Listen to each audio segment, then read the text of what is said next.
Hello दोस्तों, क्या हाल चाल है। होप सभी स्वस्थ होंगे, मस्त होंगे और पढ़ाई में व्यस्त होंगे। तो दोस्तों आज हम लोग बात करने वाले हैं क्लास 12 के बिलियन चैप्टर के सांता पद के बारे में। तो दोस्तों हम लोग आज सांता पद में देखेंगे कौन कौन होते हैं सांता पद में। तो सर्वप्रथम हम पहला जो सांता पद है तो हम लोग ले लेते हैं मोलरता को। जो पहला है वो है मोलरता, इसको डिनोट करते हैं कैपिटल एम से। ठीक है दोस्तों। सेकंड है मोललता, मोललता इसको डिनोट करते हैं स्मॉल एम से। और जो तीसरा है वो है सामर्थ। क्या है दोस्तों? सामर्थ, इसको डिनोट करते हैं एस से।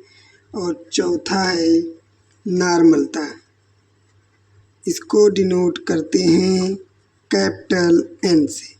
एंड पांचवा है जो है भार प्रतिशत। ठीक है दोस्तों, भार प्रतिशत। और छठा है आयतन प्रतिशत।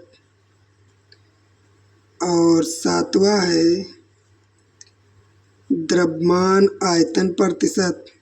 और आठवां नंबर जो सांता पद है वो है मोल प्रभाज। क्या है दोस्तों? मोल प्रभाज। और नौवां नंबर जो है ppm। ठीक है दोस्तों, ppm। तो दोस्तों ये 10वां है आपका घनत्व। ठीक है मित्रों, इसको डी से डिनोट करते हैं। तो दोस्तों हम लोगों का ये हो गया सांद्रता पद। अब हम लोग देखेंगे इन सभी के फार्मूलों को। तो सबसे पहले हम लोग देख लेते हैं मोललता का। तो दोस्तों हम लोग सर्वप्रथम देखेंगे मोललता का। तो हेडिंग डाल देते हैं मोलरता कैपिटल एम।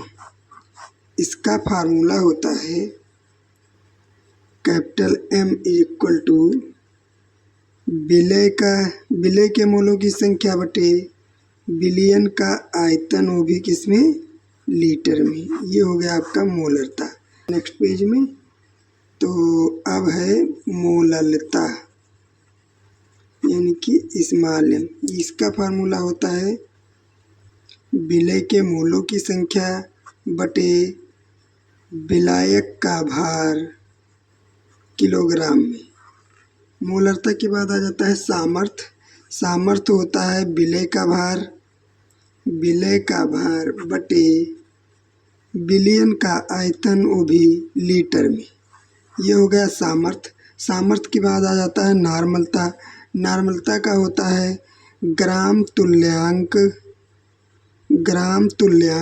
विलय का। और फिर आयतन जो हो जाएगा वो हो जाएगा बिलियन का, वो भी लीटर में।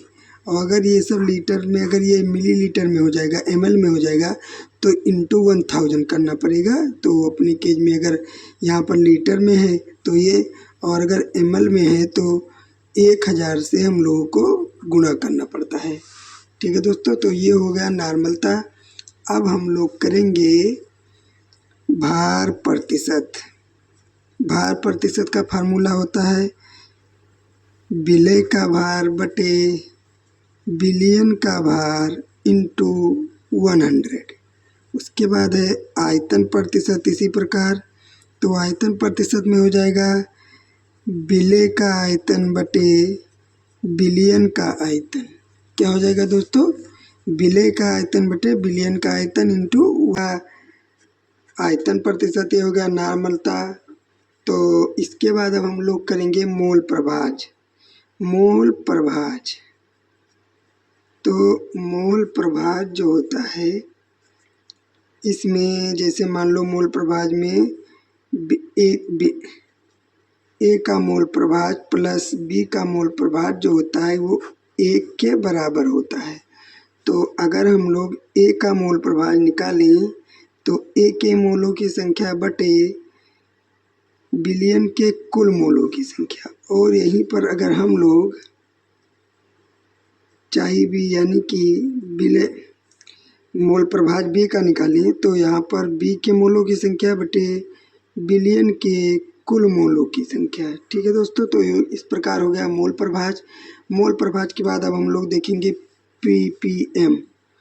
तो दोस्तों ppm जो होता है इसमें होता है विलय का भार बटे बिलियन का भार इंटू 10⁶। इसके बाद फिर इसी में हम लोग देख लेंगे घनत्व। तो घनत्व का फार्मूला होता है D बराबर भार बटे आयतन।